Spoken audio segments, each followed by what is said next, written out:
Yeah, I Okay. struggle a lot with that, is like knowing when to just stop and maintain. Because I'm very much like a progress person. And so if I don't see the progress, this is why I actually find it more difficult to bulk. When I bulk, I usually just end up eating whatever I want because I'm like, what's the point? Because I'm not seeing like the rate of progress that I want in a way. So I'm just like, fuck it. You know, I just end up eating like sort of not like getting fat necessarily, but like not being as diligent with tracking every calorie, Okay.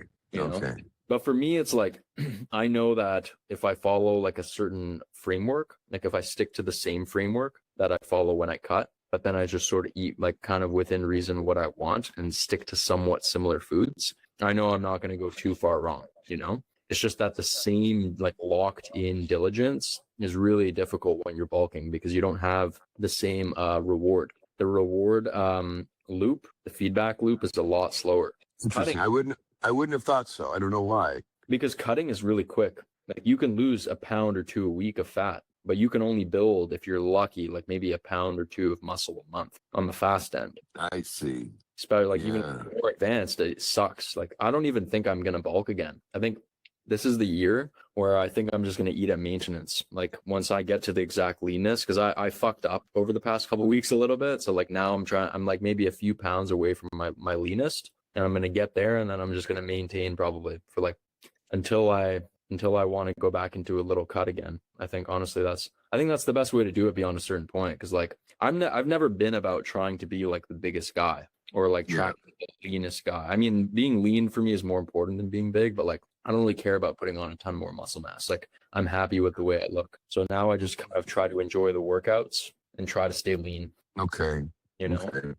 Well, so I had to tell you this funny. It was a faux dream. Okay, I was like drifting off to sleep, and I was thinking about a lot of different things, work stuff, Yeah. workout stuff, and I was just like, and then I just thought, oh, that's brilliant. I got to remember to ask Rio about that as I was just falling asleep. It's Yeah. like, what if I, because again, impatient, want to Yeah. crank it up, want results fast. But well, what if I did both sets of compound movements on both Monday and Friday, and I did all my isolation exercises on Wednesday? Would I get any further, or would I just get injured and tore up? We tried that. Did I do that where I doubled them up? Where I did like Oh, double them up. No, we didn't double them up. We just split them and then put the isolation work in the middle. right. No, I'm Yeah. talking about like doing 2 pull-ups a week, 2 machine pull-ups a week, 2 See, man, 2 squats. I know. at the beginning of the call, you're like, man, I really just don't want to get injured. But how about let me do the exact same fucking thing that got me injured? I know, but I had to share that with you because it was so vivid and in my hazy, That's almost asleep. hilarious. I thought I had solved the riddle to the universe. Yeah. Oh my god, dude, that's so funny. Like you're like your mind like is like just like wanting to do whatever it takes at all costs. Like it's so locked into like the more like the grind, you know? Yeah. It's probably because you've been reinforced for that in other areas of your life. Like, would you say your career has been a grind, like of just like cranking as much as possible? I mean, I think, and you probably can attest to this too, any client-driven, Yeah. building your business one by one, relationship, interpersonal, there is a grind to it because, no matter how skilled you are, no matter how successful you are with people, Yeah. people move, they die, they change their minds, they go Yeah. through cancer, they lose their hair, they abandon their fitness journey, so there's this constant, you're always in perpetuity, where you're having to maintain what you have and build what you know is going to go away.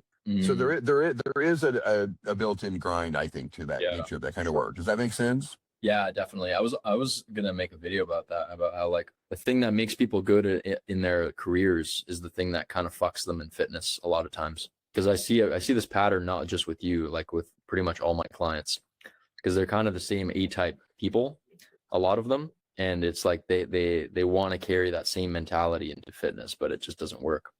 I think that sums it up pretty well. I think that's one of the reasons why I was so down on myself was like, I've been able to do all these other things professionally. I've done a lot of things personally. Why can't I give this my full bore? Yeah. And then get, what I put into it. Yeah. And it's just not an equitable return like that. You can't. No, man. No. But hey, man, you're still in the fucking arena, giving it your all, and I am. And to that's all you can do, and that to me is the definition of success.